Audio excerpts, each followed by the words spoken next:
Hello guys, and welcome back to this channel.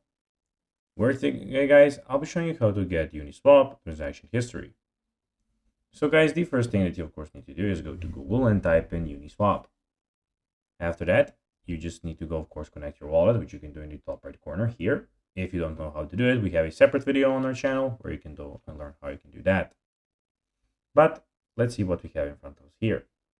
In the top left corner, as you can see, we have the trade, explore, and pool. We have the search tokens. And here you have swap anytime, anywhere, where you can go and swap tokens. But now guys, let's see how you can actually go and get Uniswap transaction history.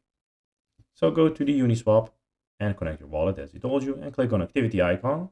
It is usually represented by a clock or transaction symbol to view your transaction history.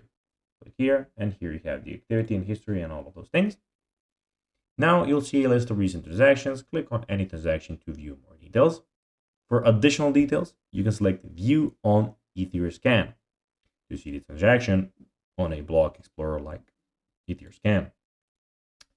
Now, when you do that, here you can of course go and check out the transaction history, all of them, and what you have done. And here you'll also have in the same place, you'll have the, of course, not only the transaction history, but the pending transactions. So guys, that will be everything for this video. I hope that you found this video informative and entertaining, guys. If you did, don't forget to like this video, share it, subscribe to the channel, and put the notifications on, as guys, this really helps us grow our channel. So if you have a few seconds, it will be pretty cool if you could do this for us. So guys, that will be everything for this video. I hope that you enjoyed it. And guys, as always, I'll be seeing you in the next one. Until then, as always, bye guys.